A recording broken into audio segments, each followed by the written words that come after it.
Alors cette année, on va continuer déjà nos actions. Alors certaines actions se sont accentuées, on est de plus en plus sollicité d'une part dans les interventions dans les établissements scolaires.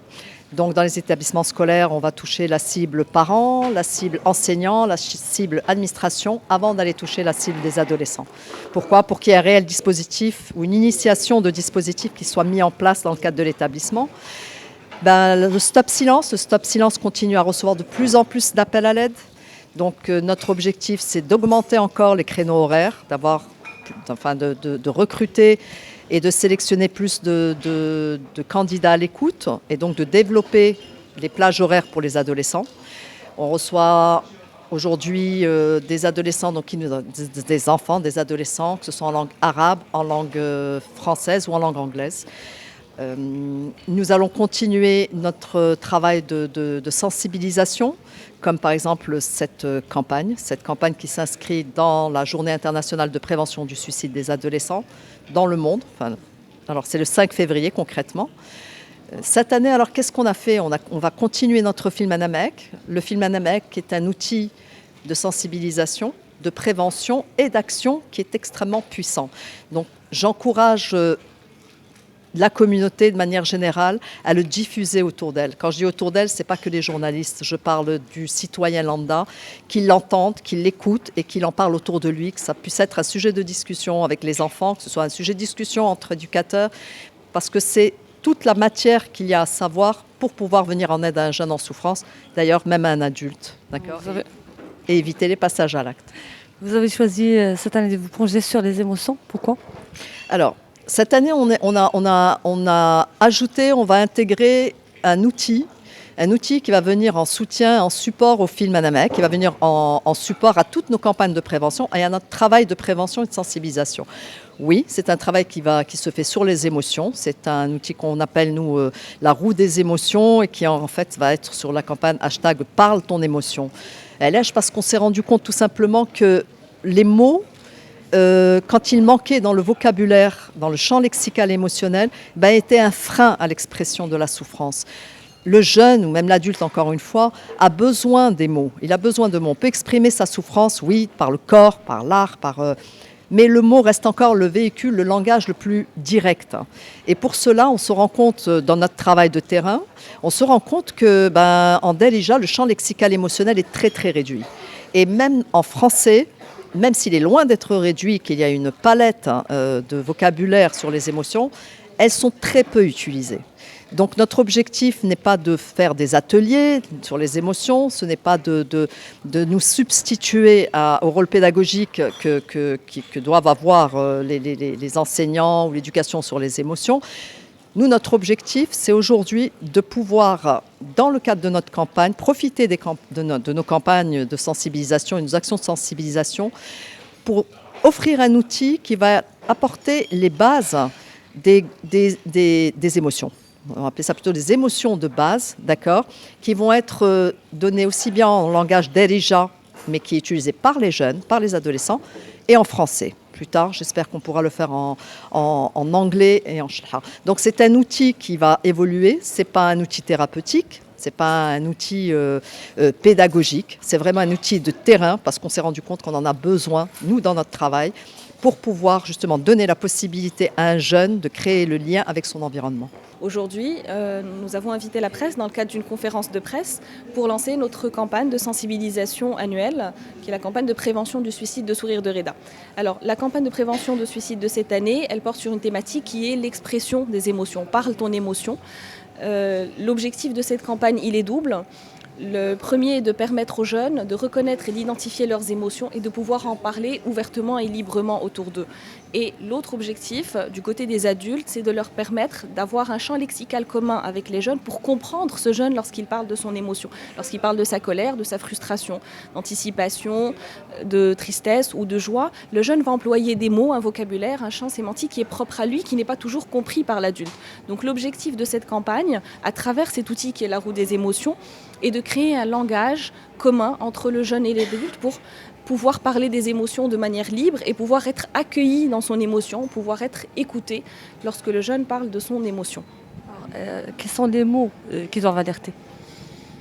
Alors, les mots qui doivent alerter, ça c'est par rapport au suicide. Les mots qui doivent alerter, effectivement, ça va être pas forcément des mots d'expression d'émotion usuels que le jeune va utiliser pour parler de ses émotions, mais plutôt des phrases comme j'en peux plus, de toute façon tout ça demain sera terminé, la vie ne sert à rien, je me sens tellement seule. Je n'ai plus envie de rien. Ça prouve que le jeune est dans un état d'isolement. Et pour nous, l'isolement est la cause principale qui conduit au suicide. Parce que la souffrance du jeune, elle n'est pas dramatique en elle-même. Si elle est entendue, si elle est accueillie, si le jeune trouve une soupape de décompression, une personne à qui parler, et qu'il est compris dans ce qu'il exprime et qu'il est compris dans ce qu'il ressent, le jeune ne va pas passer à l'acte. Mais si le jeune se sent seul, isolé, incompris, il va s'enfermer sur lui-même et c'est cet enfermement, c'est cet isolement qui va le conduire à penser au suicide et des fois même à passer à l'acte. Dans nos premières campagnes de sensibilisation, on a dit aux jeunes, il faut que tu parles, il faut que tu sortes de ton isolement pour pouvoir souffrir moins, pour pouvoir être soulagé, te sentir mieux, il faut que tu parles, il faut que tu sortes de ton isolement. C'était les campagnes Stop au silence.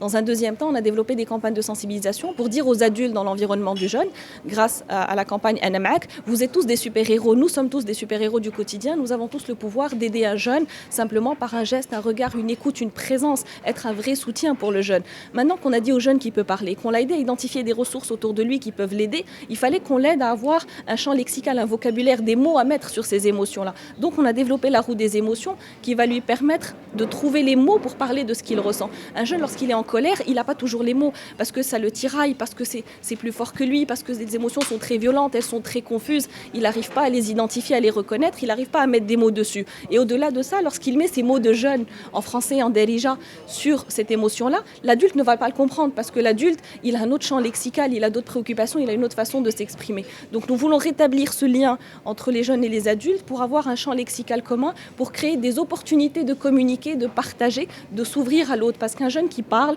qui se sent entendu, qui se sent écouté, qui se sent respecté dans ce qu'il ressent et dans son intégrité psychique, est un jeune qui ne va pas penser à commettre l'irréparable, ne va pas penser à mettre sa vie en danger ou à attenter à la vie d'autrui. Donc aujourd'hui, on a parlé des émotions et surtout du rôle de l'expression et de la gestion des émotions chez l'enfant et puis chez le jeune principalement parce qu'il est au cœur de notre préoccupation au sein de Sourire de Reda. Ces émotions-là qui sont nées, qui sont déjà présentes chez les tout-petits mais qui demandent à être accueillies, à être expliquées, à être comprises par les personnes qui l'entourent et puis par la suite par l'école. Et c'est un travail qui doit se faire depuis tout petit pour leur apprendre à verbaliser leurs émotions.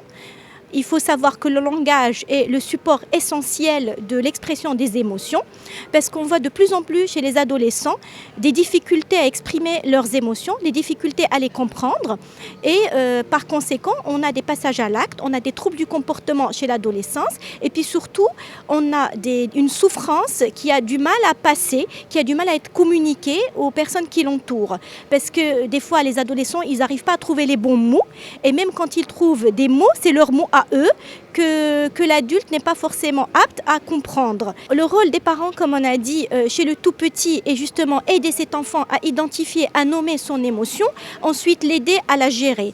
Et puis par la suite, le rôle de la maîtresse, de l'éducateur, de toutes les personnes qui interviennent auprès de l'enfant et le jeune, c'est l'accompagner justement pour les gérer ces émotions-là. Déjà, justement, comment ça se passe? C'est en étant à l'écoute. L'émotion du tout petit ne s'exprime pas par des mots, donc être à l'écoute de l'expression faciale notamment, de la mimique de l'enfant, du cri, de la colère, pouvoir nommer l'émotion qu'il exprime et dire déjà un tout petit, je vois que tu es en colère. Par exemple, une maman avec un tout petit qui pleure, c'est important qu'il dise, ah ben oui, je sais, tu pleures parce que tu as faim, ou tu pleures parce que tu es triste, ou tu pleures parce que tu as mal. Et au fur et à mesure où l'enfant y grandit, il va adopter justement ces noms pour nommer ses émotions. Donc c'est ça le rôle du parent quand il est tout petit. Et puis une fois arrivé à l'école, c'est le rôle aussi des enseignants de prendre le relais. L'enfant à ce moment-là, il est déjà verbal normalement, donc il est capable de dire le mot, mais il faut encore qu'il trouve quelqu'un pour accueillir ces mots-là et pour l'aider à gérer et à agir en conséquence. Alors, ce qui doit nous alerter déjà, c'est la souffrance chez le jeune. La souffrance chez le jeune, ça passe pas forcément par des mots, c'est ce qu'on a dit, parce qu'il y a des jeunes qui sont pas capables de mettre des mots sur leur souffrance. Donc, ça peut passer par un changement d'attitude. Ça peut paraître à la suite d'un changement de tempérament. Ou c'est un enfant, par exemple, qui travaillait bien à l'école, on va voir une chute au niveau de ses résultats scolaires. On va peut-être voir un jeune qui s'enferme. Donc, le mot-clé, c'est d'être vigilant par rapport à tout changement dans l'attitude du jeune, parce qu'il ne va pas forcément le dire. Il y en a qui sont capables de dire je vais mal, ou je souffre, ou j'ai de la douleur, mais ils ne sont pas tous capables de le faire. Donc c'est notre rôle aussi en tant qu'adulte, en tant que parent, peut-être en tant qu'enseignant, d'être vigilant par rapport à toutes ces modifications. Et ne pas avoir peur de poser la question aux jeunes en disant mais qu'est-ce qui se passe? Est-ce que tu as envie d'en parler? Souvent les parents ils disent oui mais de toute façon il ne me parlera jamais. Mais c'est important en tant que parent déjà de se positionner, se dire tu n'as peut-être pas envie d'en parler, mais si tu as envie d'en parler, je suis là pour t'écouter. Je suis là pour essayer de comprendre et ne pas hésiter d'avoir recours à des thérapeutes, à des personnes externes qui vont aider cet enfant-là.